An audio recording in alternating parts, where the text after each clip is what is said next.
Ladies and gentlemen, Nate Sachs.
Spread that love around.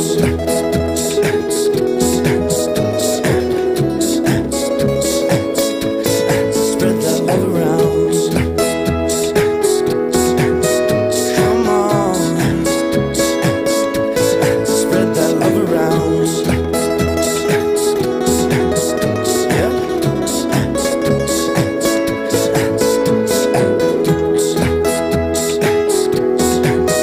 Come on. Spread that love around.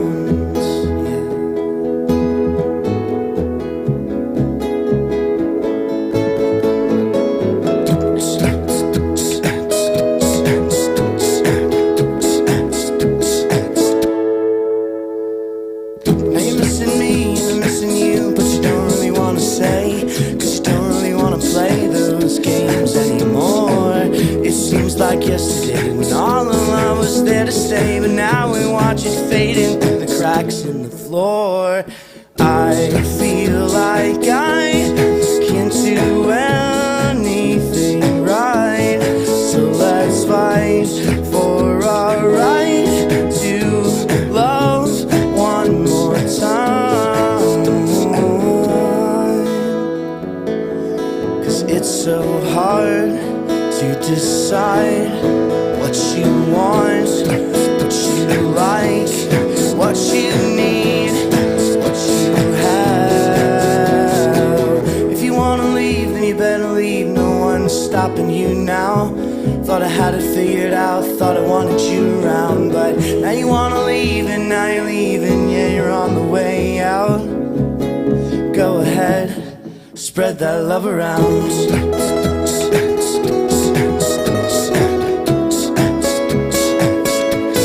Spread that love around. Yeah. Come on.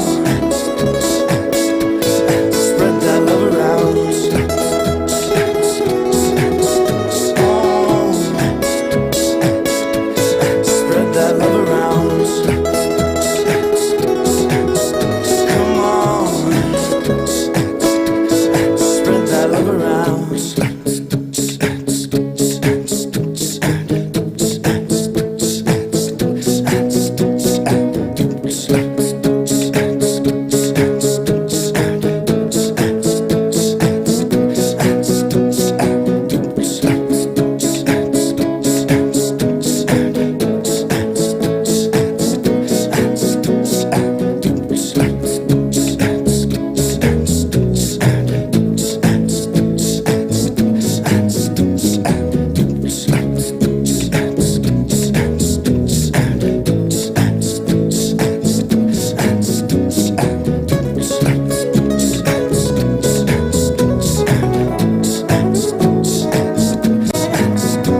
Spread that love around. Spread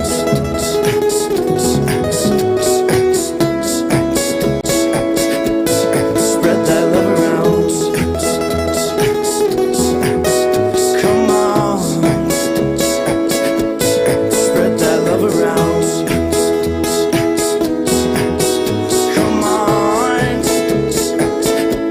Spread that love around. Come on. Spread that love around.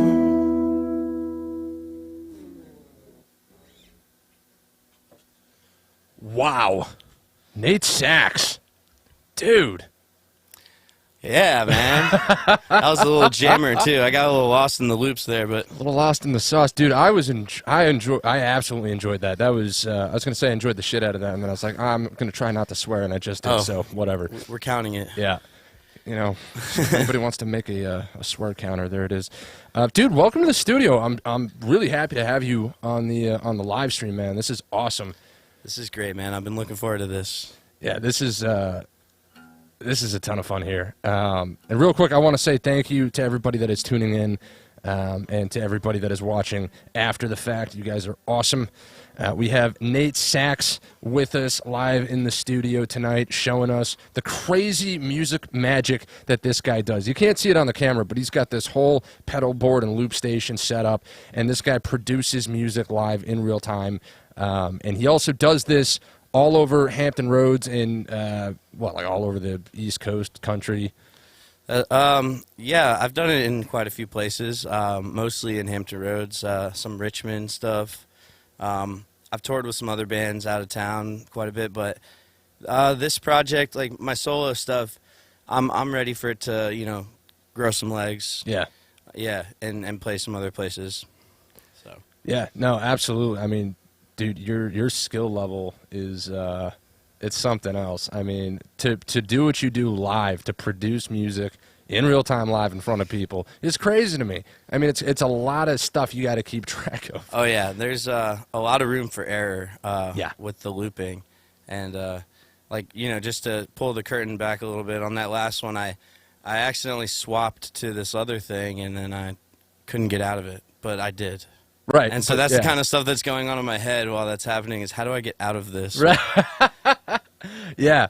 No, but I mean, man, it creates such an atmosphere, and it's part. I mean, doing what you do live is also part of the show, which is kind of there's a performative aspect to it, which is really cool to just watch how you do it, right? Yeah.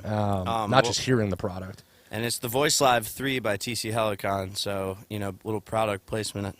TC Helicon, if you're listening, if you hear this, sponsorships are needed. So yeah. But I actually just bought the TC Helicon Voice Live 3 Extreme. Okay. Which is the newer version of this one. I'm about to replace this one with Nice. that. So it's like, basically this one's had some problems, and I was like, I need this thing for my act. So I just splurged and got the newest version of it. So, nice. Yeah. That's awesome. But And real quick, folks, for anybody that wants to keep track of what Nate Sachs is doing around town musically, you can do that by going to his Facebook page. There is a link in the description down below, so give him a like, give him a follow. What other platforms do you want to promote? Let's do that. Let's get all that out. All right. Where can people find you? www.natesachs.com, Instagram, Nate Sachs, Venmo, at Nate-Sachs if you want to donate to the cause. Do it. And so I'm in a bunch of different projects right now. Should we get started with that part? Sure. I'm in a lot of different bands. I like to play music a lot. That's obvious. And one of them is my band, The Life Hacks. So you can check out the album Oh No. They're amazing On Spotify. Amazing. And we're not doing a lot of shows, but we have a show in March, the Out of the Box series at Sandler Center. So then I'm in a band with this girl, Maggie Delora. She's a great singer. I've been writing music for her. And basically it's called The Righteous Few. So we're going to be basing it out of Nashville soon. And that's like a southern rock kind of thing. I might play a song from that today. And then I'm playing with a band called The Lazy Dangers. They're a great like folk rock, kind of like little punk indie folk rock outfit. I play synth and mandolin with them. And I'm playing in this Lotus cover band called Nomad. We're playing at Elevation 27 on the 2nd of December, and a whole little mini run with that. Nice. So I'm just constantly playing music. Yeah, so you're a little bit busy. I'm a little busy, and Just I a work at little bit. Guitar Center right now. So, you know, if you guys need to buy something, come see me there. So there's this new thing. It's called sleep. You should try it out sometime. I somehow managed to get some sleep in between Fortnite and smoking weed. Oh, that's awesome. That's awesome. It's an opulent lifestyle. Yeah. All right, folks. Well, make sure, again, you go to his various social medias, give him a like, give him a follow, check him out. He's playing. This guy plays all around town, and you can keep up with where he's going to be playing at one of those sources. So go ahead and do that. And now we're going to go ahead. We're going to start jumping into a little bit of music here, and after that, we're going to do the interview and find out a little bit more about the man, the myth, the legend, Nate All Sachs. right. Sounds good. I'm going to do actually a cover. That last song was mine. That was called Spread That Love Around. This is a cover that I love to do live, so I'm going to do it for you right now. So here we go. Doing it right, everybody will be dancing and we're feeling it right. Everybody will be dancing and we're doing it right. Everybody will be dancing and we're feeling it right. Everybody will be dancing and we're doing it right. Everybody will be dancing and we're feeling it right. Everybody will be dancing and we're doing it right. Everybody will be dancing and we're feeling it right. Everybody will be dancing and we're doing it right. Everybody will be dancing and we're feeling it right. Everybody will be dancing and we're doing it right. Everybody will be dancing and we're feeling it right. Everybody will be dancing and we're doing it right. Everybody will be dancing and we're feeling it right. Everybody will be dancing and we're doing it right. Everybody will be dancing and we're feeling it right. Everybody will be dancing and we're doing it right. Everybody will be dancing and we're feeling it right. Everybody will be dancing and we're doing it right. Everybody will be dancing and we're feeling it right. Everybody will be dancing and we're doing it right. Everybody will be dancing and we're feeling it right. Everybody will be dancing and we're doing it right. Everybody will be dancing and we're feeling it right. Everybody will be dancing and we're doing it right. Everybody will be dancing and we're feeling it right. Everybody will be dancing and we're doing it right. Everybody will be dancing and we're feeling it right. Everybody will be dancing and we're doing it right. Everybody will be dancing and we're feeling it right. Everybody will be dancing and we're doing it right. Everybody will be dancing and we're feeling it right. If you do it right, let it go all night. Shadows on you, bring out into the light. If you do it right, let it go all night. Shadows on you, bring out into the light. And if you do it right, let it go all night. Shadows on you, bring out into the light. And if you do it right, let it go all night. Shadows on you, bring out into the light. And if you lose your way tonight, that's how you know the magic's right. If you lose your way tonight, that's how you know the magic's right. Doing it right, everybody will be dancing and we're feeling it right. Everybody will be dancing and we're doing it right. Everybody will be dancing and we're feeling it right. Everybody will be dancing and we're doing it right. Everybody will be dancing and we're feeling it right. Everybody will be dancing and we're doing it right. Everybody will be dancing and we're feeling it right. Do it right, do it right, let it go all night. Shadows on you, bring out into the light. And if you do it right, let it go all night. Shadows on you, bring out into the light. And if you do it right, let it go all night.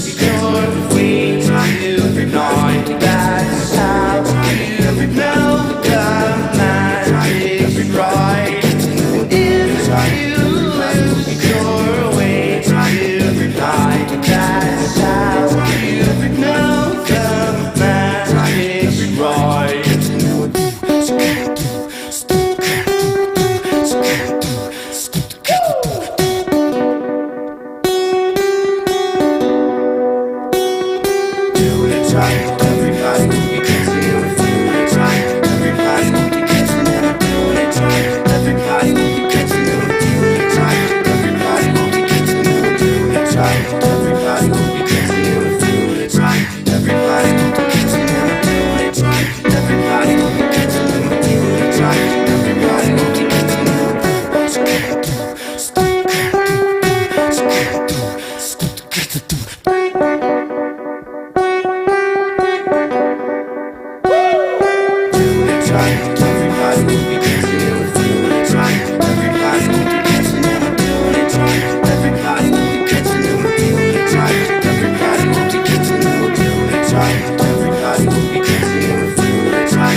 Everybody will be dancing and I'm doing it right. Everybody will be dancing and I'm doing it right.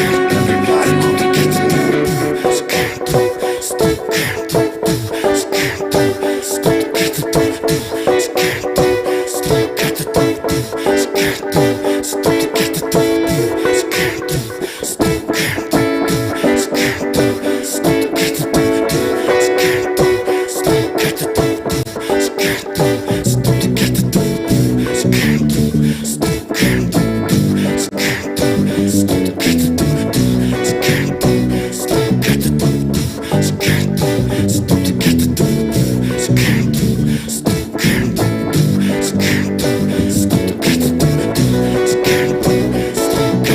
will be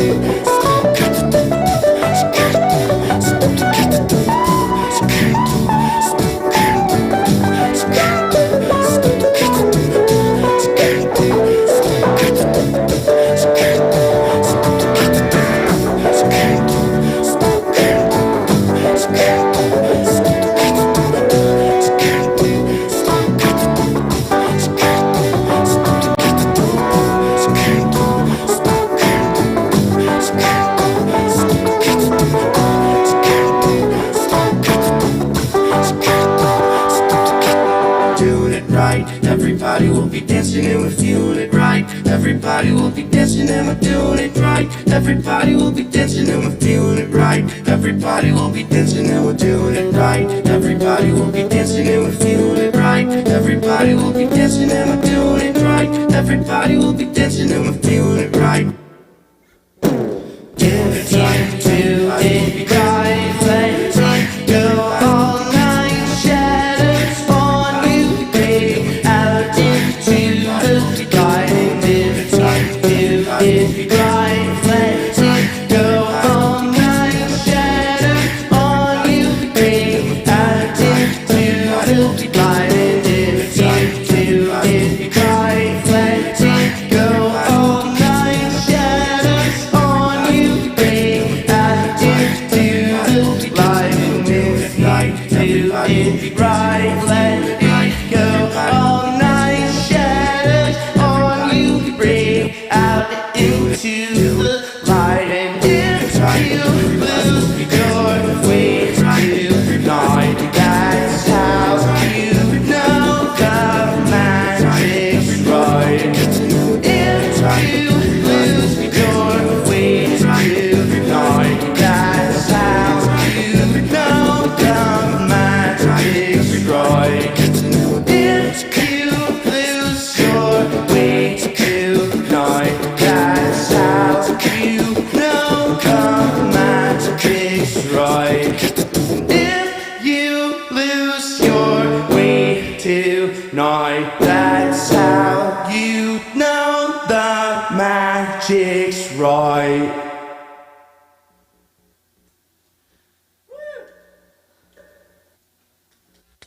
Thank you. Thank you very much. Dude. Dude. Yeah, that's a little vocoder in there. It's fun stuff. Holy shit, that was that took me somewhere, man. That was amazing. That was a trip. You weren't kidding when you said it was gonna get trippy. Yeah. I like to jam. Some of my favorite bands do that. So Yeah. you know. Hell yeah.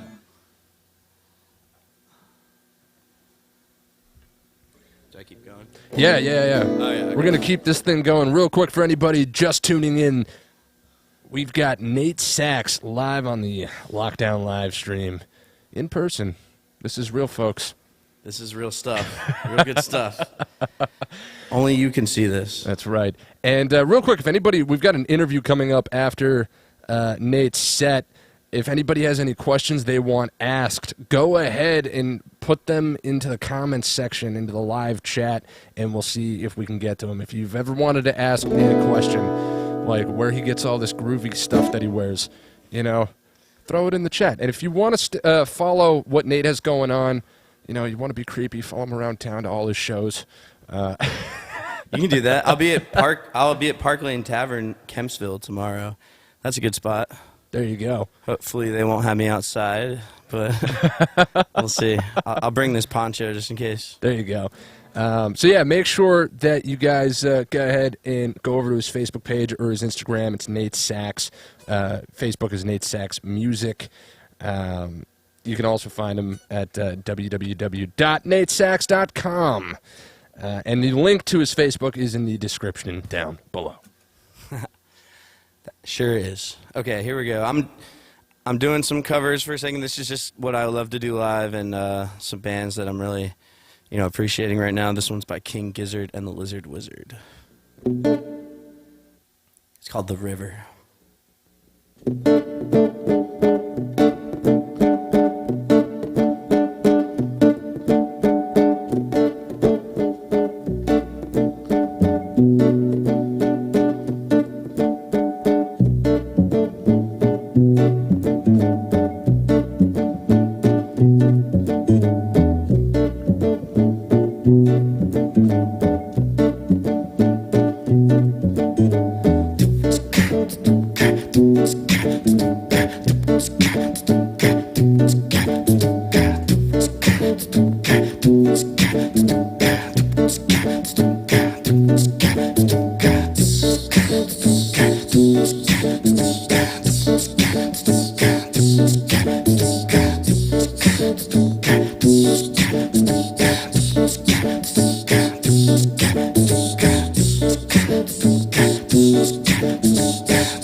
I am no machine to deliver. I am floated, trust in the river. I am floated down,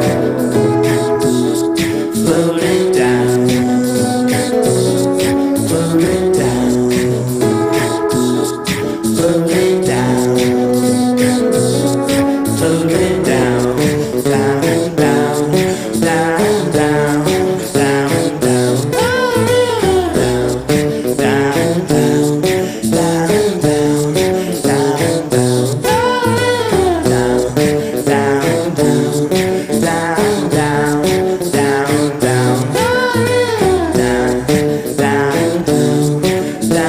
down, down, down.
alone and sink into the waterfall cove.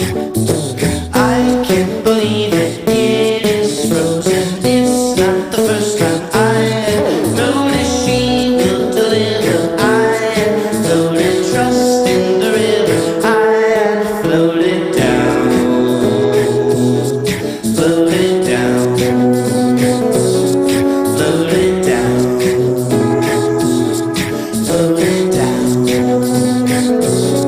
floated down, down, down, down, down, down,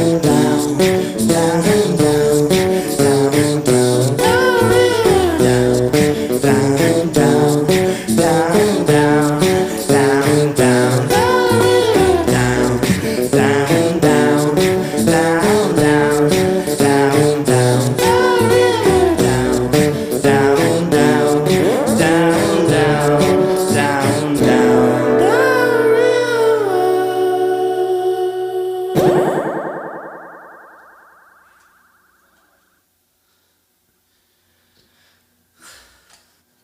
Dude, All right. how does your brain come up with this stuff? I didn't come up with that song, but I've been jamming on it for a minute. That was by King Gizzard and the Lizard Wizard. Just can't. I got to give the vibes credit to that band. Yeah. But Wow. to give a little insight, that song is in a 5/8 time. Mhm.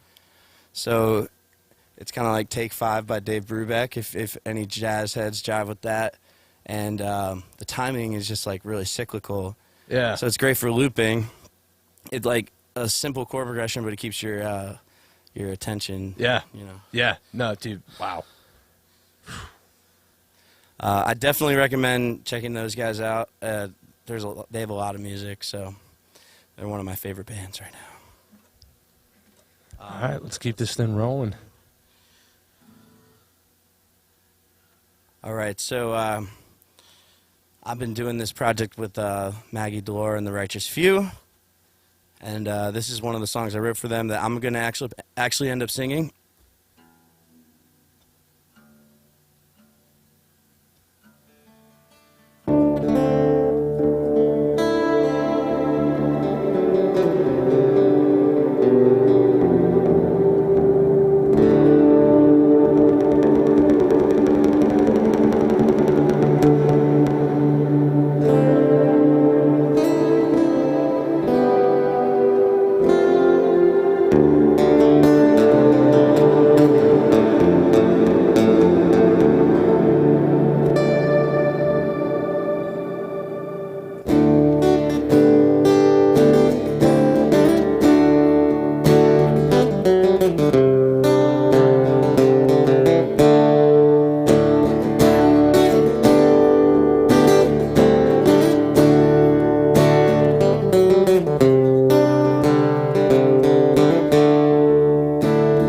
In the golden hour, onto the midnight sun, we were chasing shadows, we would watch them run. Oh, a cry out of the one, said everyone's a winner when the day is done. Then we heard a cry out of the western plains, so close with the buffalo, where the chief would stand. We were chasing arrows in a native land, stood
shall remain.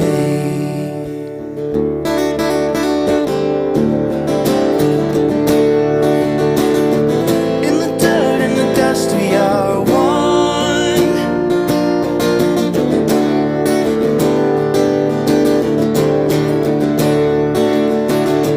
But you know that we keep moving on.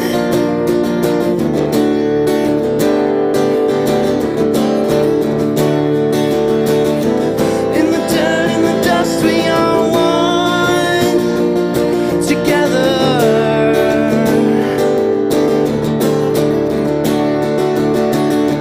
But you know that we keep moving on forever.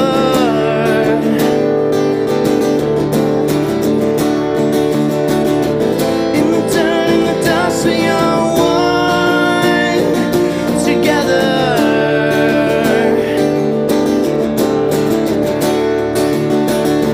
But you know that we keep moving on forever. Forever.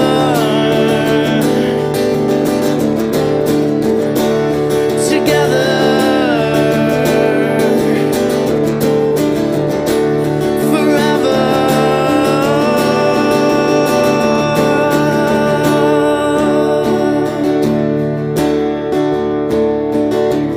In the dirt, in the dust, we are one.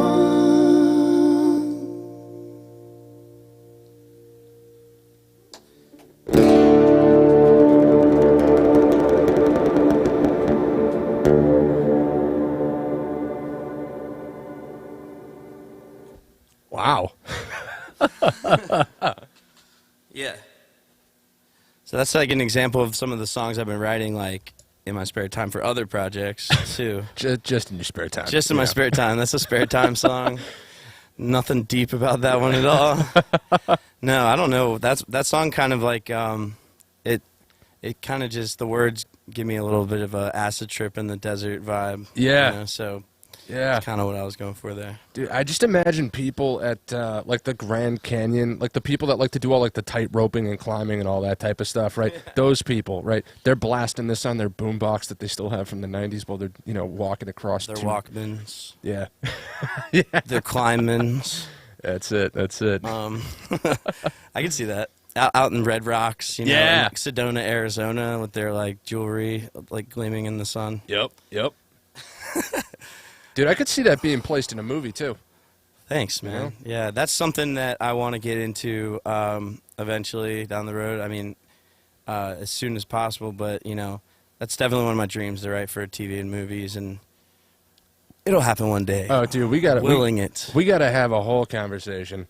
Because that's like, for a long time, that was my main focus, film scoring and all that type of stuff. So yeah, we're gonna have a little chat after this. Once again, ladies and gentlemen, the myth, the man, the legend, Mr. Nate Sachs, gracing us with his presence and his ridiculous, insane music and live producing skills. I mean, this is just blowing my mind that you're able to do this. It's a lot of elements that you got to keep track of. You're orchestrating and arranging and producing in real time. Yeah, It's nuts. I appreciate that. Man. Sorry, I forgot we were talking on the mics for a second. You're good. You're good. No, it's been a long time coming. Like I've had this pedal for like 5 years ish. That's when I found out about it, and when I first had it, I didn't know how to use it. Right. Like that was 5 years ago. Even like last year, I think I was worse at it than this year. I mean, obviously, once you keep using the same tools to entertain people, it becomes sort of like a little bit of a magic trick in a way. Right. You know your steps and how to change people's expectations in the moment. Yeah. So, like, just stopping the track or just like adding something new to the track and then taking that away. Yeah. That kind of stuff is what I learned over the past year or two of how to keep the motion of the music going. Yeah. So No, that's anybody else who's trying to loop, that's what your goal is. That's a really important lesson. And frankly, I think that's, applicable just when you're writing in your arrangements, right? It's the same thing. That's how you keep a song from getting stale, is knowing when to put in new elements and when to take them back out. Exactly. Yep. And over the years, I've been, working on that in the studios, various studios. And that's like, I sit on my music too much in the studio. That's one of my big Really? flaws is, I don't know. I just want it to be perfect. So the Life Hacks have an EP coming out probably around the same time we have that show in March.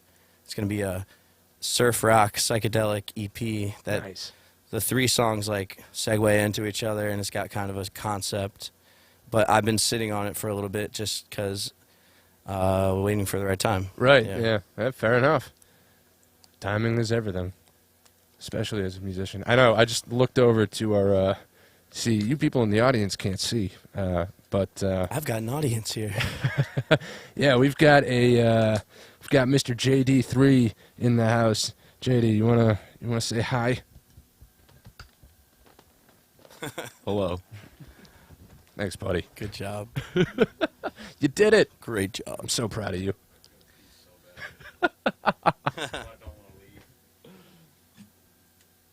All right. Well, let's keep this thing rolling. I think we got a few more we're gonna do before we get into the main interview portion. And again, folks, if you want to keep track of what Nate Sachs has going on, best way to do that is to follow him on social media. Go over to his website, www.natesachs.com. You can also find him on Facebook, Nate Sachs Music, and on Instagram at Nate Sachs. So make sure that you do that. Check out the various bands and projects that he's a part of. Nate Sachs and the Life Hacks. You guys have your album out, correct? Yeah, it's called Oh No. It came out beginning of 2021, and so we put out a single too called Freaks, and that's kind of not attached to anything, but we've got some music out. Go check that out. Build up our listeners on Spotify, please. Thank you so much. Got to work those algorithms. Yeah. The problem that I've had is I don't know how to classify my music so well, and but I keep writing it. I don't care. Yeah. That's kind of my attitude about it. So Make your own genre. I'm gonna make a switch to the Mando real quick. All right, let's do it. Oh, that's gonna be fun. It's gonna bust out the old mandolin there.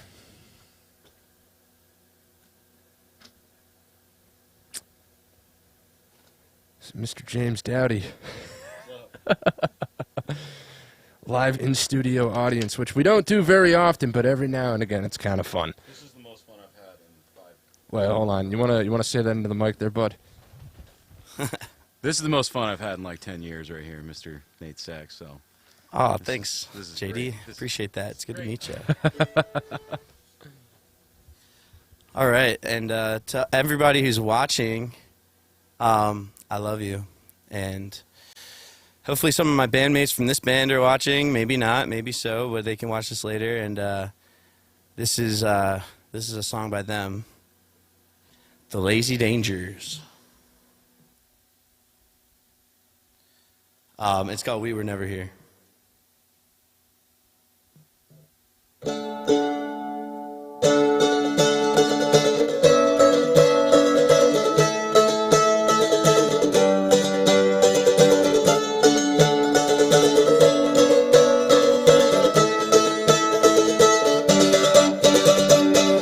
all the drugs you can find to my mom's house tonight. 'Cause summer's here, baby, and we won't make it out alive.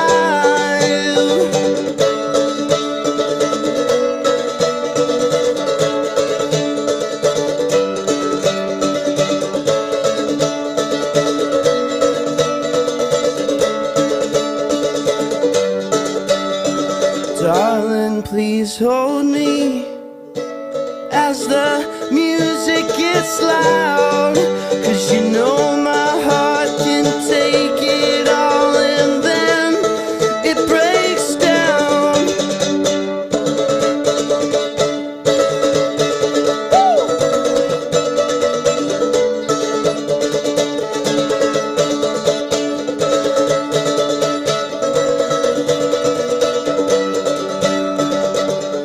They played our song loud and clear. Yeah, most nights it's just like we were never here. Yeah, most nights it's just like we were never here.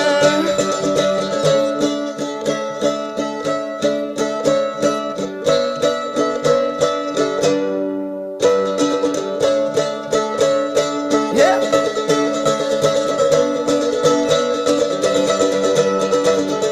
Bring all the ghosts you can find, so I'll have someone to dance with tonight. I dream we can kiss all the people we missed, and I always wake up crying.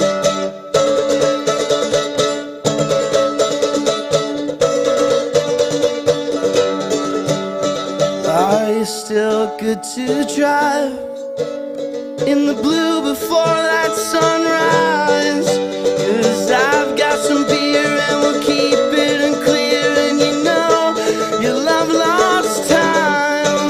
Woo!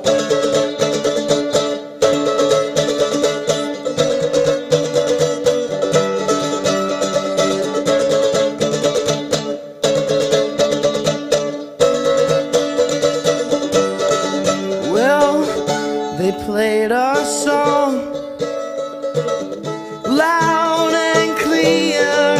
Well, most nights it's just like we were never here. Yeah, most nights it's just like we were never here. Well, most nights it's just like we were never.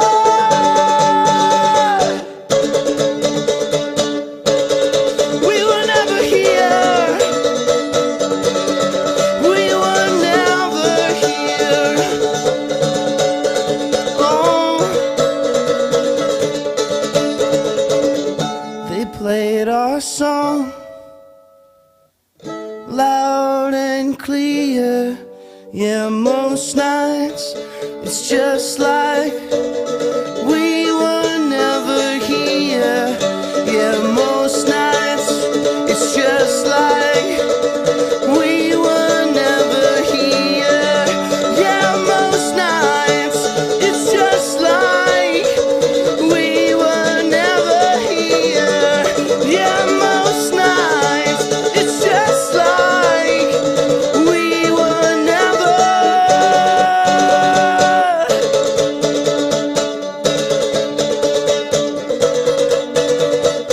We were never here.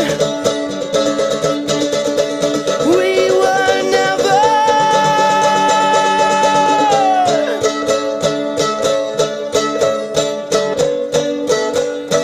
We were never here.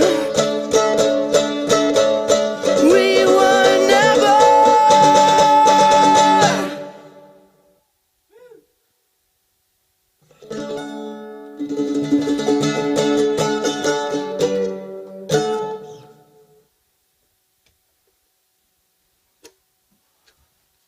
Wow. I've never heard somebody rock out that hard with a mandolin. My great grandpa played mandolin, so I just picked it up and started playing it. Like it was just in my blood a little bit. So Yeah. it's been a good time with that. That's awesome. That thing sounds great. Yeah, my mom's side of the family, they had some bluegrassy players, some guys that played in like the Christian busking kind of bands. Gotcha. Yeah. Like it was like a, what do they call it? Skiddly bops. No, I can't. A skiffle band. But you know, you got you got to skittle before you bop. I don't know if you knew that. Well, now I know it now. Just, FYI, ladies and gentlemen, you got to skittle before you bop. Just, for those of you who have been doing it wrong this whole time, shame on you. Right? So, what? I keep going, right? I keep playing some music. Yeah, I believe what do we got? We got one more we're gonna do, and then I got some interrogation for you. You know, we're gonna really dive in, cause some controversy. You know, might get political. No, we're gonna keep it fun. Please no. He's like, please don't, not the torture.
cusp of a life full of accidents, so we have to skip out and reside in a place full of constant reminders of what could have been and what will be in time.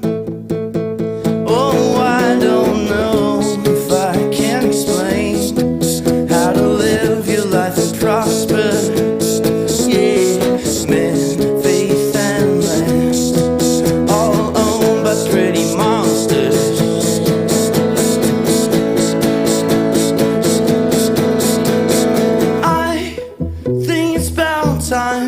That you scrap the act and start saving the rest of your time for me. I don't ask for much, just a woman's touch, 'cause the silence is not enough. Shy, but not too shy. A bad hair day, another star in your eye. Who can't relate? We've all in troubled times. Don't ball them up inside. You will reside in a place full of constant reminders of what could have been and what will be in time. Oh, I don't know if I can explain how to live long and prosper. Men, faith and land, all owned by pretty monsters.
got your face. No need to be patient. You've got your land, you've got your faith. How can you be so complacent? You've got your land, you've got your love, so easily conquered. You've got your land, you've got your love, all owned by pretty monsters. You've got your land, you've got your faith, you've got your love, get your way. You've got your land, you've got your faith, you've got your love, get your way. You've got your land, your faith, your love, your way. You've got your land, you've got your faith, you've got your love, you get your way. You've got your land, you've got your faith, you've got your love, you get your way. You've got your land, you've got your faith, you've got your love, you get your way. You've got your land, your faith, your love, your way. You've got your land, you've got your faith, you've got your love, now get your way.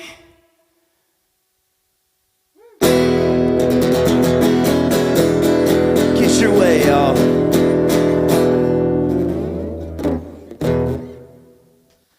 All right, that was called. That was called Pretty Monsters. Dude, that was epic. That's from the album Oh No by the Life Hacks. So if you like that song, you should hear the full production version. Go buy the album.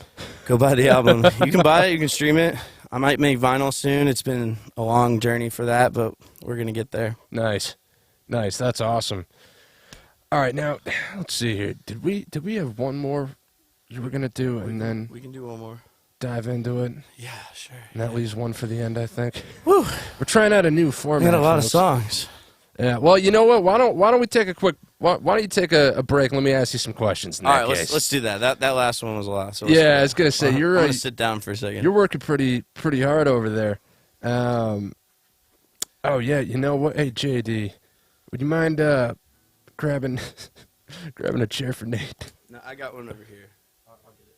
Oh, okay, all right. Sorry. I thought it was. Yeah, can you grab it that one? Yeah, my bad. I moved it before the show. See, folks, this is what happens. And once again, I've said it before. Said it a number of times now, but I'm going to keep saying it. This right here, joining us today, is the phenomenal Nate Sachs, and you can find him at www.natesachs.com. You can find him on Facebook at Nate Sachs Music. You can find him on Instagram at Nate Sachs. So go ahead, if you like what you're hearing, make sure you keep up with this guy. He plays all over town, so you can see where he's playing through those various social media platforms and his website. You can find out where he's playing. You can also check out Nate Sachs and the Life Hacks in their album Oh No. Oh yeah. Oh yeah. And, of course, you can also keep up with the other projects that he's got going on. So, Nate, let's talk a little bit about what you do. How did you get started? Let's start there. How did you get started in music? Okay. It goes all the way back to 6th grade. And a little bit before that, my mom was she was a piano player. She's pretty musically talented, can read music, sings, plays piano. Then when I was in 6th grade, we had the decision to do band or chorus. I wanted to do chorus, but I did band, and I picked sax because that's my last name. Right. So I was like, oh, that's my instrument. Yeah, I was going to say, little reverb on the pedal there. Yeah, it was working good for that last song, but not for the talking. Sorry. If it does it again, I'll shoot the pedal out back. This pedal is actually on its way out. Like I said, I got the new one to replace it. Anyways, back to what I was saying. So I was in middle school. This just goes back really far, but we played a concert, and I didn't know how to play. And I told my mom I didn't want to go, and she said I had to. So I went to the concert. I pretended to play. Wow. And I was so embarrassed that I asked my band teacher to come meet with me after school for a couple weeks so I could learn saxophone and how to read music. That somehow turned into me being like really good at it, and then I was like first chair all of a sudden. Wow. And then like I stuck with it. I ended up playing some music with my friend Alex Pruitt back in the day. He started he had his own jam room, and I got lessons from Steve Archer, who was in a band called the Blue Lords, and he's like a really cool rock star kind of guy. He was like my mentor, Steve Archer. And so then I started doing these camps with Steve Archer at Norfolk Academy. They were like, it was School of Rock, but it was before School of Rock's franchise was in this area. So Gotcha. he was kind of the original School of Rock guy, and then I was like teaching at like a very young age. I was like 15, and I was a camp counselor teaching music. Wow. Like helping Steve teach these kids at the summer camp. So that turned into a job that I had for a couple of years till I was like 18. Then I went to ODU for jazz, for saxophone, stuck with music. Studied with John Toomey, who's an amazing piano player. Studied with all the great professors there, and that was where I think a lot of my just like inherent musicality started to come from. Doing all these classes like improvisation and composition and just music theory. Yeah. Yeah, no, it's very obvious that you're an extremely well-rounded musician. Like you're not just a singer or a guitar player, or like you've got your hands on a lot. I appreciate that. And you're very skilled at all. It's clear you put in the time and dedication in each aspect of your craft. And I gotta say, dude, you probably you might just be. And I'm saying that, I'm prefacing that because don't do this. I don't want to throw it. I don't want to throw any of my other fellow musicians under the bus. But you might just be my favorite solo performer, like act, because it's like, dude, what you do. I mean, you make yourself a full band and more. Yeah, try. It's cool to watch. Again, it's something different. And you can tell when you're playing on stage that you just get lost in your world, and you're just doing all this crazy. It's really, really entertaining to watch.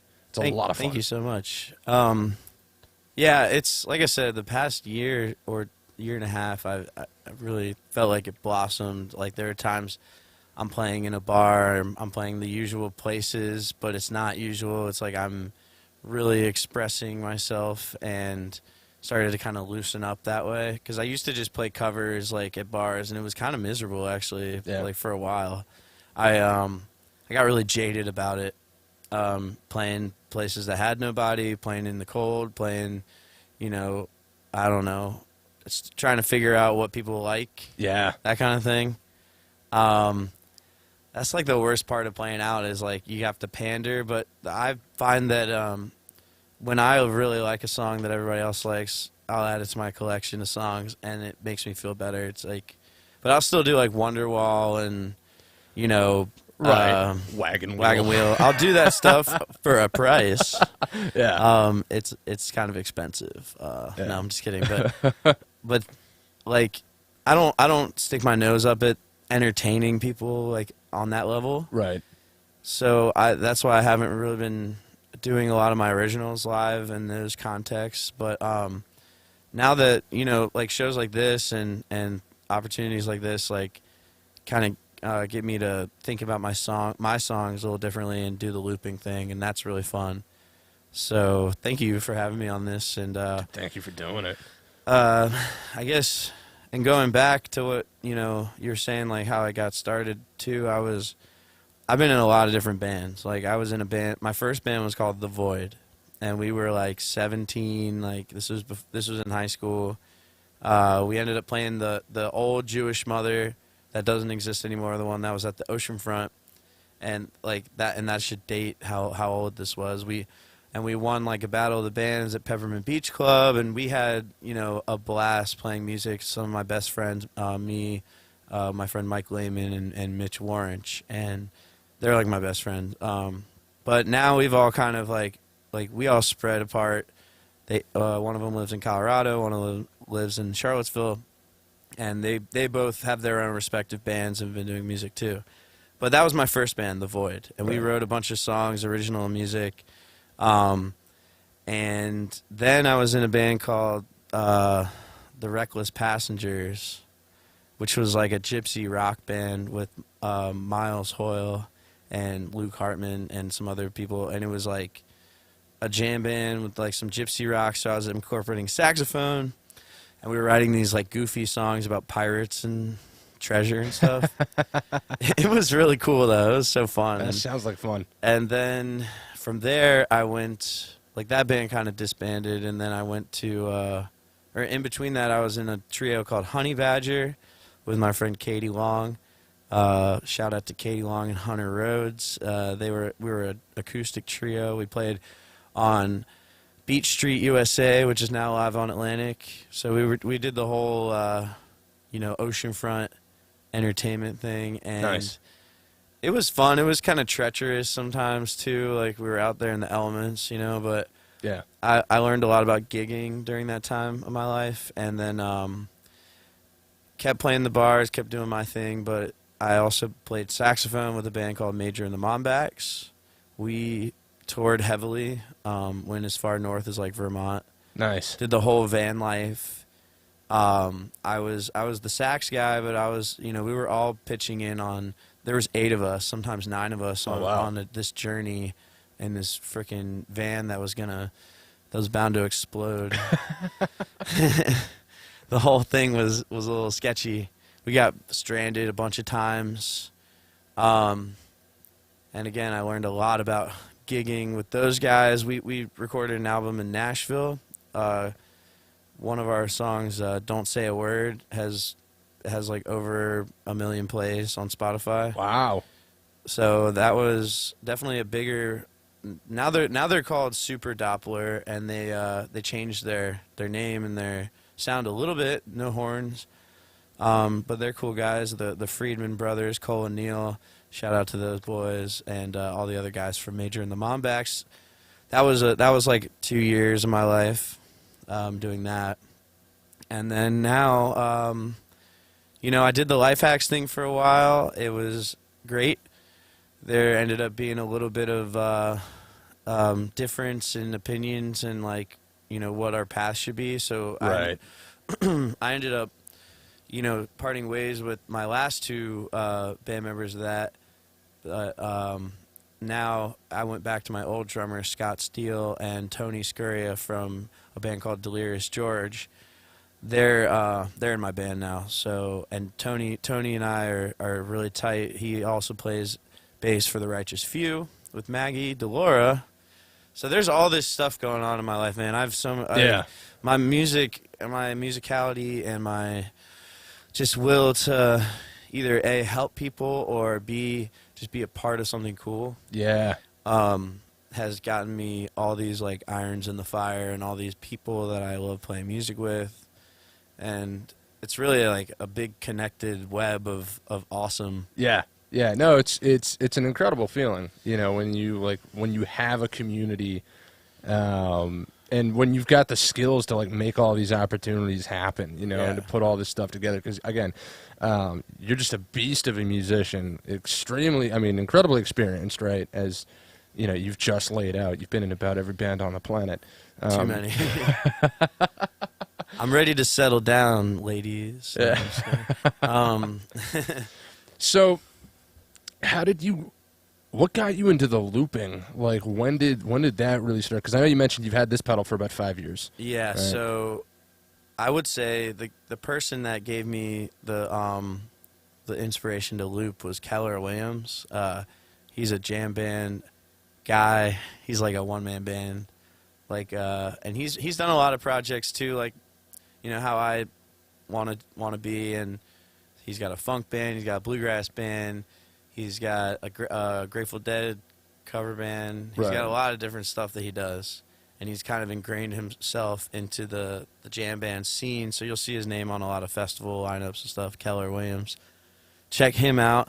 I saw him at the Norva, like growing up. Like, also, you know, big thanks to my dad who took me to concerts and like really kind of hammered the live live entertainment aspect. Like, basically, he took me to my first Norva concert, which was Sum 41, and he was like swatting away the mosh pit people. Like, I was 11 years old. Yeah. And then a couple years later, I'm like 14 years old going to see Keller Williams, or like the String Cheese Incident, which is a big jam band, and all this, you know, like from when I was like 14 to like 18 and going to college, I was going to shows all the time. Yeah. I was going to see Humphreys McGee, one of my favorite bands, Lotus. I saw Fish. I saw Dead and Company. Well, that was a little later, but still. Yeah. Dave Matthews Band. I was going to his concerts every single year when he came here. Wow. For, you know, my whole life almost. Like, it was a lot of years. I did not skip a single Dave concert, and I think seeing artists like that showed me how intense and important music can be. Like, how you can just build it up from 0 to 100 and like hit people over the head, or also give them something to think about. Yeah. And so Dave Matthews showed me that kind of stuff, but Keller Williams was my looping inspiration, and now you see a lot of people doing it. Not, you know, it's a little different. A lot of people do it like DJ style, Right. Yeah. electronic elements, which I want to start getting into, like adding some drum pad stuff and some keyboards. Oh, nice. That's my next step, I think. I did some keyboards for when I did the Vampire Weekend cover set at Commonwealth on Halloween. So eventually my setup's going to get, you know, more complicated, Right. if you can believe that. I had an A-B switch situation for the mandolin, which is cool. So instead of unplugging it, I can just hit a button and it goes to the mandolin. Nice. So eventually I'll have that, and maybe like a keyboard and a couple of things on these A-B switches. Nice. So yeah. And looping, like, also there's some other artists that are local that are really great at looping. Jesse Chong is Yes. one. Jesse Chong's really great. And then Derek Moore, rest in peace. He was one of the best loopers I ever saw in the area. He played a lot of reggae. He played in the band Buddha Council, and played in Strange Roots was his band. And just want to give him a shout out because he passed recently, and he was one of the best guys doing that kind of stuff too. Yeah. So, yeah. All right. So now we actually have a question from somebody in the chat. Oh shit. Yeah. We got a chat. We do, and I hope I don't butcher this person's name. Skylin? Skylin. Yeah. She's my friend. She's cool. If you had one message for your fans, what would it be? Oh man. If you like what I do, try to support what I do when I'm putting stuff out there. That's the best way to get, you know, the person that you love and respect a little bit of help, I guess. I know that sounds like it kind of, you know, please, but no. But seriously, like, if you like someone's music, you should be supporting them, and as much as you can, as much as one person can, and because every little bit counts. Yeah. Amen to that. It's yeah, I'll reiterate that. Yeah, if you guys want to support Nate Sachs, the best way to do that, you can go over to his website, www.natesachs.com, Facebook at Nate Sachs Music, Instagram Nate Sachs, and Venmo was what, Nate Sachs. And I'm blue in the picture. I look like an avatar or something. But yeah, I keep it simple, guys. I'm just Nate Sachs on everything. SACKS. It's pretty simple, and That's the best branding right there. People always ask me if I, people have asked me if I want to change my name or like spell my last name different. I don't know why. It's just been a thing that people ask me that, but they're like, it should be SAX because you play sax. I'm like, yeah, but you remembered my name, didn't you? You know, it's like, I don't know. And sax is like is like the Jewish like Smith. I don't know if a lot of people know that. Yeah, not a lot of people know that, but it was like a family name from like Poland, Eastern Europe, that like when people came over, they were all different forms of sax, SAKS, SACKS, SAX. No kidding. And, yeah, and it was something that I like researched because growing up I was always like, I didn't know if I liked it. I didn't know if I liked my name, you know, like, and being somebody that's a star or like trying to be a musical star or like show people my music across the board. Right. I've thought about changing my name for different reasons, but I ultimately came up with the fact that my grandpa, who was like a huge inspiration to me, his original last name was actually Jonas. So I could have been a Jonas brother. I don't, but luckily, Yeah. he had a stepfather named Joe Sachs, and so that became our family name. And it's like, I just I just want to honor my family. Yeah. With the Sachs last name. So No, I like that, and I think it's good. Again, I think it's good branding. You know, Yeah. it's simple. You don't have to explain it to people. They just like, it's 2 syllables. yeah, you know, it Sachs. works. Yeah. But yeah, it was just, I don't know why I brought that up, but just some people ask me about, they're like, it should be Stacks, or it should be, I'm like, they're trying to come up with my stage name. I'm like, leave that to me, fella, leave that to me, folks. Yeah, fair enough. Fair enough. All right, so let's talk about your writing a little bit, because I'm really curious about what your process in particular looks like and how you, like, when you start to write a song, do you just sit down with your guitar, or do you have all of your looping stuff set up, and do you just like, is it like an organic kind of process where you've got all of your tools in front of you and you start messing with it, or do you add that stuff after? It is a variation of a lot of stuff. Like, Okay. I wouldn't say it's one thing. So one of the main ways that I write is with one instrument.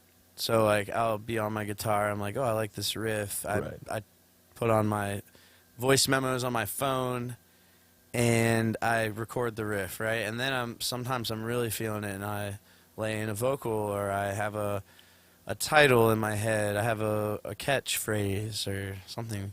I just kind of like I'll kind of work it out. Like, I mean, just like anything, I'm just going over it over and over again. So if you were in the room with me, you'd be like, this guy really keeps repeating himself a lot. Like, I'll really sing something till it's alive. Yeah.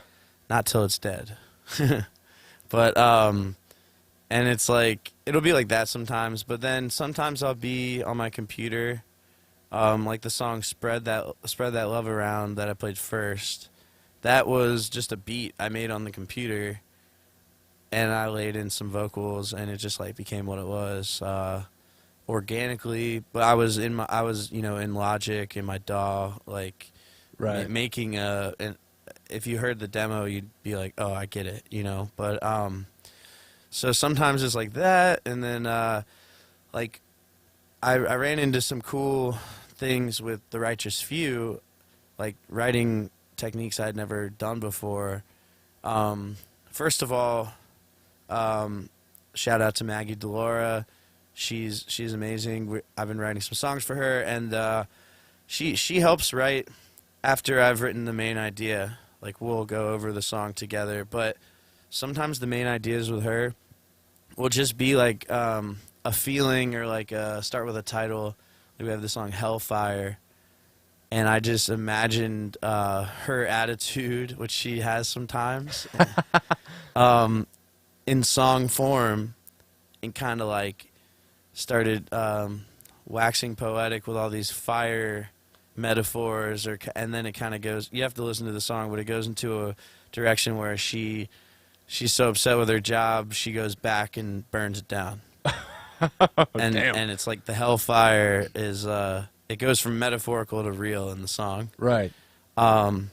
But I got all that inspiration just from hanging out with Maggie. She's a fiery woman, so that was like a song based on her. And then we'd recorded a song called Minefield, which is the first song we wrote together. We did a video. It's under Maggie Delora, Minefield. And it's a good song. It was a good start. It's like one of those songs that now we're past that, you know, but Right. when we wrote that, we put it out, and then we got an Instagram message from this guy, Nicholas, in Pennsylvania, and he said, "Hey, like I saw your song, and I've got a bunch of guitar riffs and ideas just laying around that are kind of like that genre, and I was just wondering if you guys want to collaborate. I'll just send them to you." So I was like, "Sure." So then he sent me like his whole catalog of riffs, and I sat there and listened to him over some time, and I ended up writing a song called Shotgun Honey because he titled his track Shotgun Honey.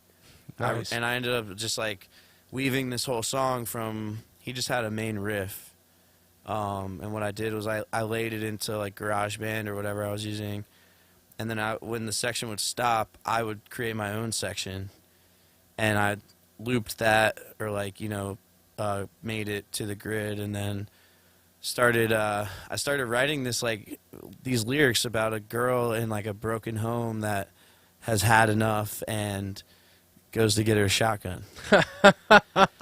And the crazy part was I sang it to Maggie, and she started having like a really emotional reaction to it, because that like quite literally, some of the imagery and the stuff in it like quite literally happened to her. Wow. And so she was like, "Oh my God, like this is it, you know." And I started feeling really like some of the writing that I was doing for that project was really real, and it was kind of like, you know, even though it was speaking her truth a little bit, like you know, I'm not the girl in the broken house, you know. Right.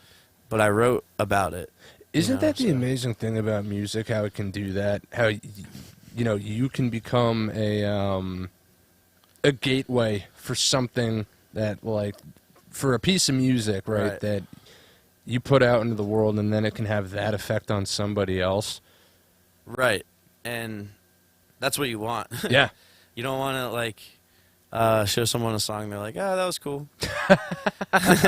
Yeah, it's never... I mean, sometimes it is like that, but with her, yeah, she just had this attraction to the song. We're in the studio finishing that one up, and it's turned out really, really good. I'm excited about it. And the song I played earlier, "Dirt in the Dust," that had that like kind of cowboy western-ish, I don't know, it's like southern, I don't know what it is, southern folk. But I was originally going to have her do that one, and then recently she was like, "Hey, you know, I've been thinking, and maybe you should sing that one." So we're going to end up having an album or an EP where it's not just her on lead vocals, but like the main thing is her. Right. You know? And so that's been really cool. Also, shout out to Christy K, right? Has she been on this? She has. She was I over here remember- a couple weeks ago. Yeah, I checked that out. That's what I thought. And her and I wrote a song called "When the Money's Gone." Great And song. So, you know, it's cool to like John Prine is a really influential songwriter to me, and he wrote the song "Angel from Montgomery," which if you don't know is "Make me an angel that flies from Montgomery." It's like a pretty standard kind of cover that a lot of Bonnie Raitt did it. Right. Some other people. But he wrote it and he sang it, and the first line is like, "I am an old woman." Huh. And it's like from the perspective of the woman in the song. Right. And it ended up being like a huge hit for an actual female artist, Bonnie Raitt, I believe. And so I was like inspired by that and started to kind of like be like, what if I was working with these female artists, like maybe because I had a little bit of a writer's block for a little while, especially during COVID. I just kind of like, you would think that it flourished, but it just kind of started to get stale, Really? and dull. Yeah, I don't know. It was just I was with my own thoughts too much or something like that. I don't know. I stopped like believing in my ability to write catchy stuff or stuff that I believed in, and then I started hanging out with like Christy and Maggie and realized that like I don't have to write songs for just me. And that was a good breakthrough. And yeah, Christy's song "When the Money's Gone," I can't wait for that to get recorded. We co-wrote that, and it just when I was hanging out with her, we were just hanging out, and I was like, what about a song that's like, will you still be here when the money's gone? Yeah. And her mouth was just like, like, Yeah. yes. And then so a few hours later, like, we had the first draft of like a really good song, and I'm really proud of those kind of moments in the past year or so. Yeah. So, yeah. No, and you should be. I mean, your writing is fantastic, And that song in particular, "When the Money's Gone," I'm excited for when people get to hear the finished product on that because I've heard it acoustically done, right? Right. And there's going to be a little more production on it. She's talked about it. Yeah, she's amazing too. Y'all should check her out. Shout out to Christy. Yes, Christy K. She's had an awesome music video and song drop. And yeah, so I guess I'll talk about some of the other projects. I've been working with this band called the Lazy Dangers, which I played their song "We Were Never Here" earlier on mandolin. And that was my favorite song when I first joined the band. They had already released that. It's on their one of their first albums, or I think they have one album. Don't quote me, but go check it out. Go check out the Lazy Dangers. I think everybody would really like their music. I was drawn to it immediately when Anthony, the lead singer, asked me to. I mean, I had already known the guys and done some shows with them, and then he asked me for some help getting synth and keyboard sounds to kind of integrate into the band. That turned into me practicing with them and actually writing some new parts to some of their songs, like my voicings on the keyboard. And then I bought this mandolin in Harrisburg, Pennsylvania, on the way back from Fish. I bought a mandolin for like $800. I know, I'm just Mr. Moneybags over here. No, it was $1,200. It was $1,260 on the rack, and I pulled it off, and I was like, "What's the lowest you can do?" I'm playing it. The guy's like, "You sound good on that. I'll cut you a deal." When I brought it home, I looked it up. It's worth like $2,300. Wow. Or originally was. Yeah. So not a bad deal. Sounds great. Just a little plug for Breedlove mandolins if you're out there. Breedlove guitars. And so I showed up to practice, and I was like, well, I can bring kind of your old folk style back for some of the songs, and I'll play mandolin. 'Cause I was playing piano sounds and organ sounds mostly. And then one day I was like sitting at home, and I just like played that song on the mandolin. I was like, that shit's fire. Yeah. And I sent them the recording. And the funny thing about that song, we were never here, is when I showed my dad their music, he put that song on his playlist, and he said that's his favorite song. So now whenever we play it, Anthony says, "This one's Nate's dad's favorite song.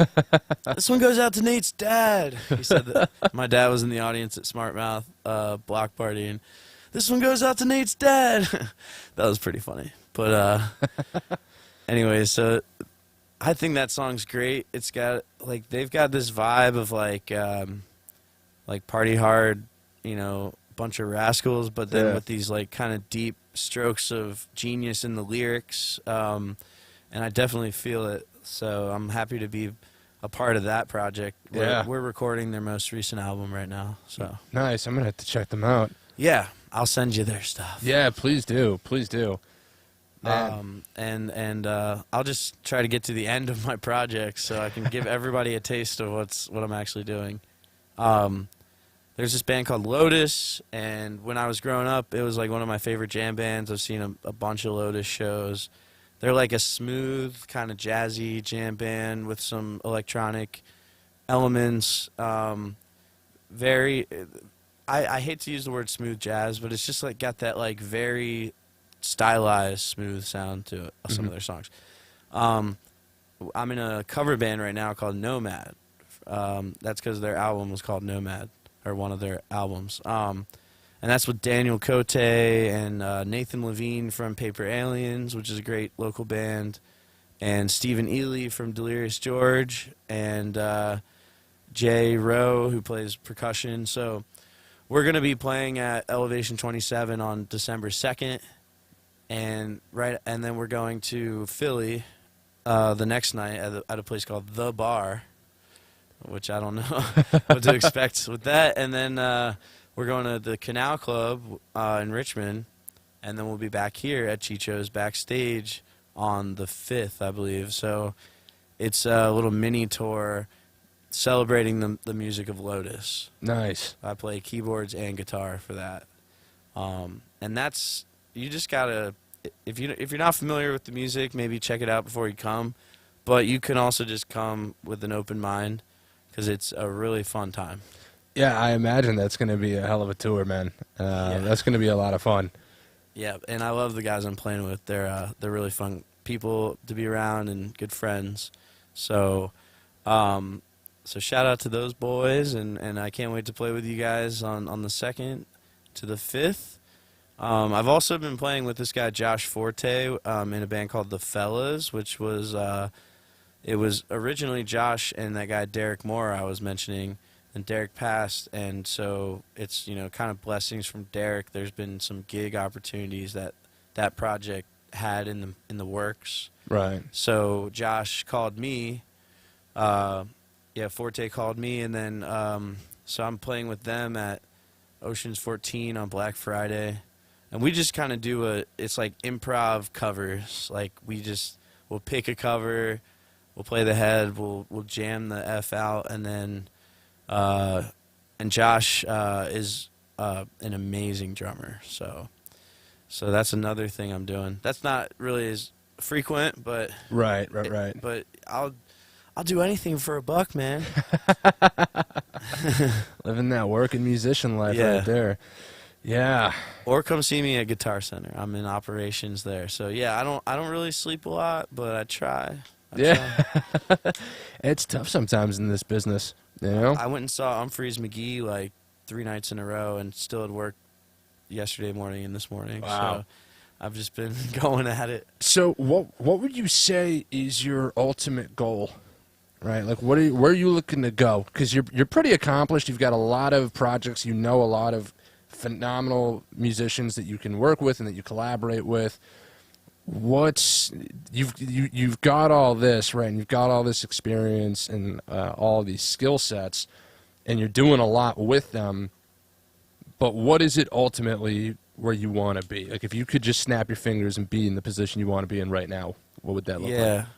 I think it would be like what you mentioned earlier, like writing or having your songs, my songs featured in TV and movies. Gotcha. On a big level, like Netflix, like right. Big royalties, stuff where I don't have to play every night for the money. Yeah.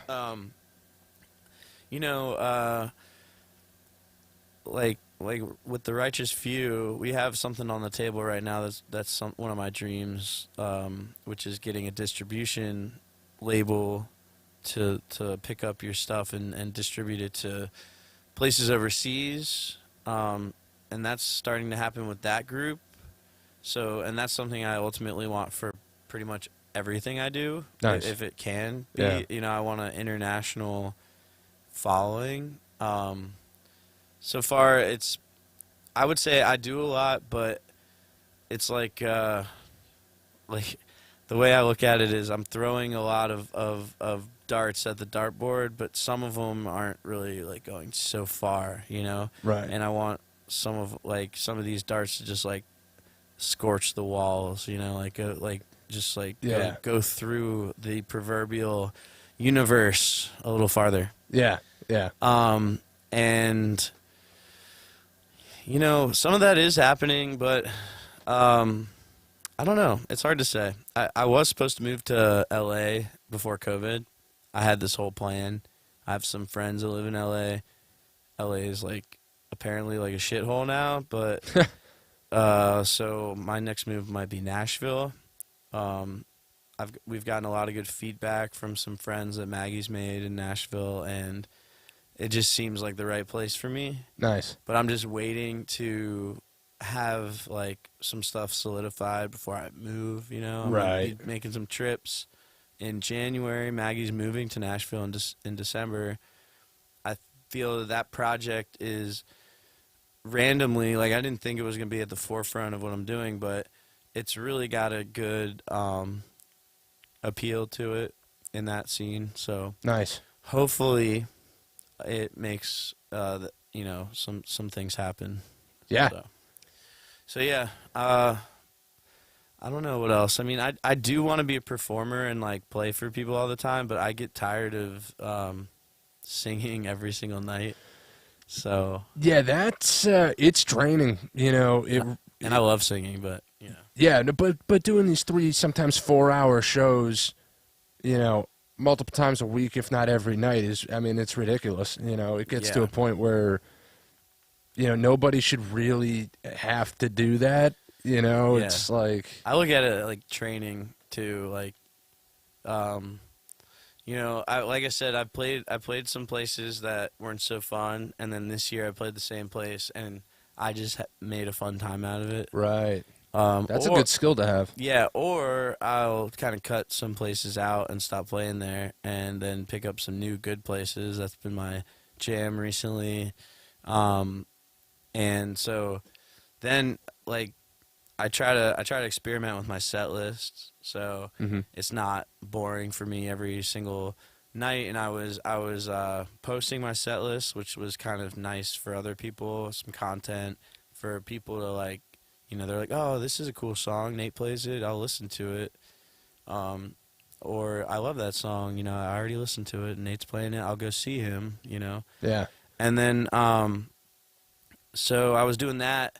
And then I also figured out that if I jam long enough, I can actually just play 5 or 6 songs in an hour set. There you go. So that's been a nice change of pace where I'm just I'm fleshing out some songs a little longer than usual, and I get through the shows with less songs and more fun. Yeah. So that's been good, and right now is the slowest part of the year for music, so Yeah. that's why I'm at Guitar Center in a way, because I'm just taking my time. I don't like to stay still too long. I think that's important, especially for what I've noticed, at least about myself, and this might be true for other musicians. But if you don't stay in motion, once you get in motion, you have to stay in motion, or else it's real easy to just get lazy, unmotivated, and then before you know it, you're not doing anything, and you just kind of fall out of it, and it's gone, and it's really hard to get the momentum back. So I get what you're saying in that respect. Yeah, once you stay in motion, that keeps your spirits up, your energy good. I definitely have ups and downs, Yeah. a lot of people, but I think being a musician or an entertainer, once you start getting into your 30s, which I am surprisingly, I know I look like I'm 17, but I've got that recently. I'm like, people carding me. Wow. No, I think that there's an age stigma to music and entertainment, and there's a lot of artists that I respect that didn't make it till later, but most of the artists that I respect had an early big hit, bomb of a hit, something explosive happened. And to me, I attribute that to good management and business stuff. Yeah. So I struggle with those kinds of things, trying to figure out Should I be doing all this stuff myself? Do I need more to throw more money this direction? More people doing certain jobs for me? Because up until now I've been doing most of it myself. So, you know, being 32 and being and still trying this dream is not easy. But I think that I'm just you can't compare your timelines to other people. So. No, absolutely. I agree. I agree on that point. I also agree on the other point about business. And I think that's something I've been focusing on a lot lately over the last year, really, is focusing in on the business side and the business management side of the music industry and coming to an understanding that ultimately, as you know, like there's the artist part of myself that's like, oh, like music's this like, you know, pure transcendent whatever thing. And then now there's the other side where it's like it's a product, like a car or a can of soup. It's a product, and the goal is to sell said product so that you can keep making more of it. Because Right. I want to be able to, or well, I do music full time, which is a blessing. You know, but it's one thing to do music full time, and it's another to do music full time comfortably. Yeah, it's all about comfort. I mean, yeah, seriously. And You know? money is comfort in a lot of ways, and everybody wants that success and Yeah. comfort. And I definitely want that. I am comfortable in a lot of ways with what's going on, but yeah, I'm ready for some of this stuff to really To not have to do 3-4 hour shows every night and blow out your voice. That is definitely true. So, and I've been working on that, but we'll get there. Absolutely. So I had another thing in my mind and then I lost it, but Shucks. it just went away. I'm gonna be playing at Park Lane Tavern tomorrow night, so you guys can see me there if you want. But a lot of my gigs coming up are not, I'm not playing as frequently. I do play. I wanted to give a shout out to Big Ugly. That's who's on my hat. They're a brewery in Chesapeake, and I love all the staff and the people there dearly. They have me there monthly till like the end of 2022. Wow, that's Yeah, awesome. Yeah, they're very proactive about having me there. They know how to treat me. I just like if any business is trying to be inspired by another business and how they do business with musicians. Big Ugly is doing it right. No pun intended. And so thank you to them and to some other local businesses that have given me a chance, but they really make me feel at home, and I've used that place as a sort of entertainment experimentation. I'm playing there so often that I try to give people a different taste of me every time, and every time they appreciate it. That's So, awesome. Yeah, it's a very appreciative crowd. The beer's really good. And I just wanted to give them a shout out because I love them. So Hell yeah, Big Ugly Brewing Company. Well, Nate, how do you feel about doing one more song for the folks at home? So typically this runs about an hour. We're almost at the 2-hour mark, so I'm impressed, by the way. I can talk forever. I love to hear my own voice. No, I'm just kidding. Dude. Actually, that's something I don't like is hearing my own voice. And for those out there that are struggling with that, just get your EQs right. Because even John Lennon hated the sound of his own voice. He would have George Martin speed stuff up and slow it down, and before auto-tune was a thing. Wow. And he never. There's something cool about that I learned recently is that like Strawberry Fields is a compilation of different tape speeds. Really? And demo keys. Like if you listen to the song all the way through, it actually changes keys at the chorus, but it's like microtonal because they sped up the tape. You can look this up on YouTube. They have a whole story about it. But No kidding. yeah, Strawberry Fields was like they spliced the tape, so it's not actually in one key. And I was thinking about that recently because when I record music, I'm like, it's got to be in tune, it's got to be in tempo, it's got to be to the click. And a lot of these bands that I respect over the years, like, and from way back, they didn't have any of that shit. Right. So I've been trying to get back to my roots with some of that, and maybe write some songs that don't sound so pretty the whole time, or they kind of like jut off in different directions. And this band, King Gizzard and the Lizard Wizard, that I played their song "The River" earlier. They implement that, and they really experiment with their writing, and they use microtonal tunings or microtonal guitars. So I just think it's cool that there's still bands out there that I'm following that are like kind of standing in the footsteps of the Beatles and the Grateful Dead and Pink Floyd and stuff like that. Yeah. And it's inspiring. It's inspiring to see that. So I'll be seeing their shows a bunch this year too, or next year rather. So I'm excited about that. But I was just I don't know, going free form there. That I'm learning a lot of things about these artists that I never knew before, and I'm like 32. You know, it's like every year I learn something different. So Yeah, don't stop learning. That's the other thing, right? Growth doesn't just happen. At some point, you have to take over. You know, like once you start after like the teenage years, you have to like deliberately try to like you have to deliberately learn. It doesn't just happen necessarily. Exactly. You know, I mean, when I was a kid, I locked myself in my room with an 8-track and learned how to use that and learned how to sing and play guitar. And people were like, "How do you sing and play guitar, man? It's so hard." I'm like, practice. Yeah, practice. I literally sat in my room for hours trying to make it work. The first song that I sang was "Knocking on Heaven's Door," and Hey, that was the first song I sang. I think. You really? Yeah. We have like the same guitars, the same Dude, mics, the it's getting same weird. same cables, same song. I don't know. Were we like separated at birth? Or Yeah, something? right. Mom. And shout out to my Aunt Judy, because she might be watching this. Judy, I love you. She was. You have an Aunt Judy too. I have an Aunt Judy. Shut up. I'm not kidding. No, she's not. Stop it.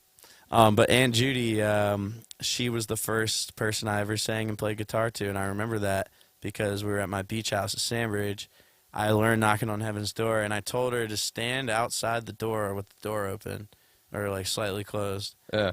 And just listen, and then gradually and she said it sounded good, so then gradually I started singing in front of my family after that. Wow. And I think that was a really big stepping stone, but I wouldn't have done any of that if I hadn't locked myself in my room from time to time and really practiced this shit. Yeah. So practice makes perfect, guys. Ain't that the truth? Let's get some music in. Let's do it. Let's do it. And again, folks, for those of you who have stuck around, thank you first.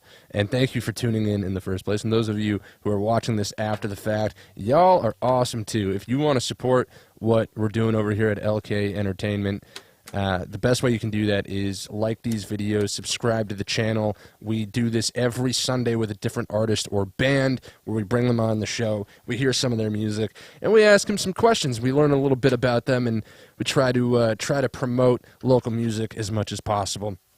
And again, this week joining us, we have Nate Sachs, who is sharing with us some incredible music. Some of it original, some of it covers from different bands in the areas and bands that Nate personally likes to listen to on his own time. And he's doing it his way with his loop station. And it's just mind-blowing. Again, to watch him arrange, orchestrate, and produce in real time is it's on another level. It's just incredibly entertaining, and I am very thankful to have him in the studio with us this Sunday. So we're going to be doing one more song here, and then we're going to call it. So again, if you want to follow what he's doing, you can go over to his website. It's www.natesachs.com. You can find him on Facebook. That's Nate Sachs Music for his music page. You can find him on Instagram at Nate Sachs. And if you want to throw him a tip, you can do that with Venmo, Nate-Sachs. S-A-C-K-S.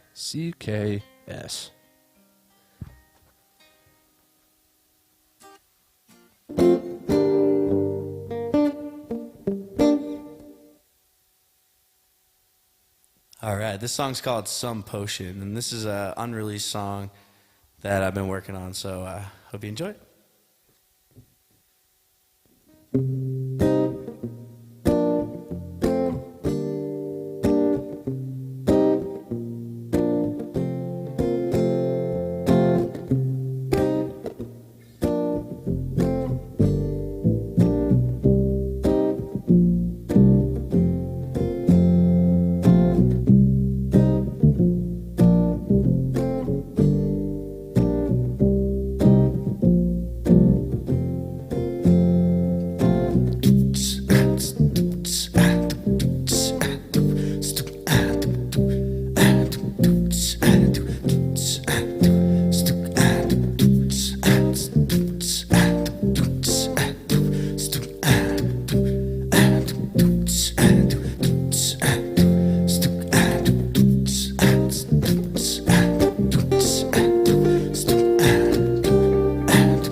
You gotta lose the tune and find the dude'll take you back. When you're being a train, reckon how you move to the beat of your favorite song, while I just groove while you play along.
Why you gotta do all the things that just prove me right? I'll just think this one over, because you've got an ocean roaring right through your body. Let's drink some of that potion of love. You've got a tiny little spark in the middle of your heart. Hey, that's some potion, huh?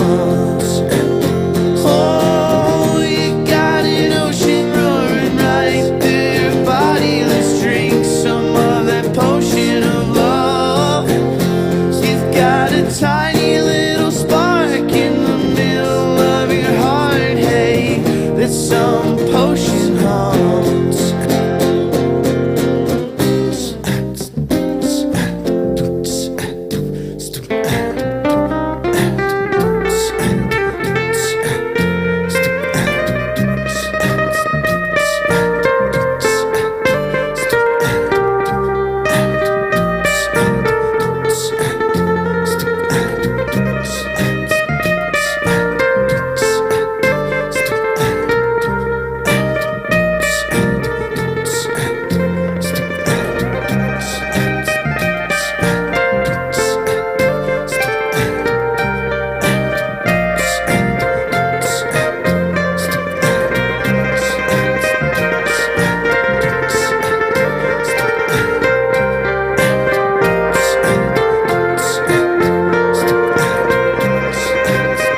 Why you gotta burst my bubble, baby, when I'm trying to fly straight over the moons?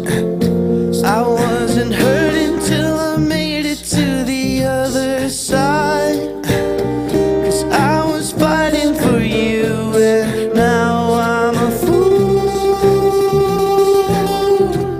for thinking you would just be nice. Why you gotta do all the things that just prove me right? I'll just think this one over, because you've got an ocean roaring right through your body. Let's drink some of that potion of love.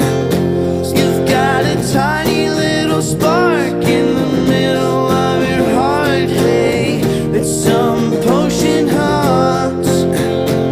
Well, you've got this ocean roaring right through your body. Let's drink some of that potion of love. You've got a tiny little spark in the middle of your heart. Hey, that's some potion, huh? Oh, you've got an ocean roaring right through your body. Let's drink some of that potion of love. You've got a tiny little spark in the middle of your heart, babe. That's some potion, huh? Oh, you've got an ocean roaring right through your body. Let's drink some of that potion of love. You've got a tiny little spark in the middle of your heart. Hey, that's some potion, huh? Oh, that's some potion, huh? Oh, that's some potion, huh? Yeah, that's some potion.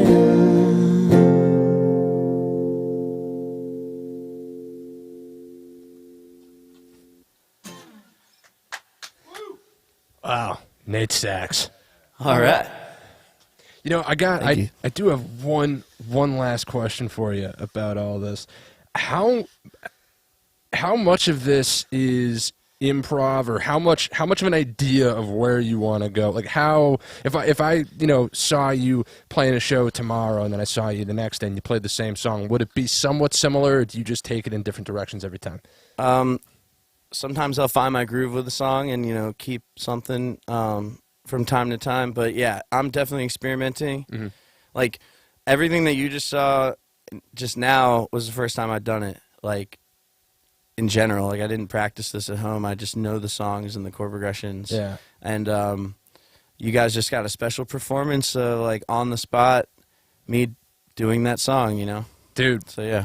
I really, really appreciate you coming on here and sharing this with everybody in a format that is now forever. So, yeah. I love the timeless nature of it, So thank you for taking the time, because I know you're a busy guy. Oh, I loved it. It was a great time. And that song's not recorded or released yet, but that's definitely going to be on the next Life Hacks album. So I'm getting there. Amazing. Well, Nate Sachs, thank you so much, man. And to everybody that tuned in and hung out with us, you guys rock. Thank you guys again. the best way that you can support what we're doing over here at LK Entertainment is to like these videos, share them with your friends, subscribe to the channel if you find this content interesting. And the best way that you can support Nate is follow him on social media. Nate Sachs Music, www.natesachs.com.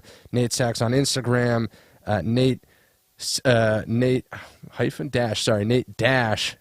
on Venmo. Yeah, at Nate-Sachs. And also to just go out to his shows. He's always you can always find through social media where he's going to be playing. So if you want to feel some of this energy in person, he puts on a killer show. Like, just go do it. Just do it. come request an original song too for once. Wouldn't that be something? People do it, and I love those people. So thank you so much. Yeah, be somebody he loves.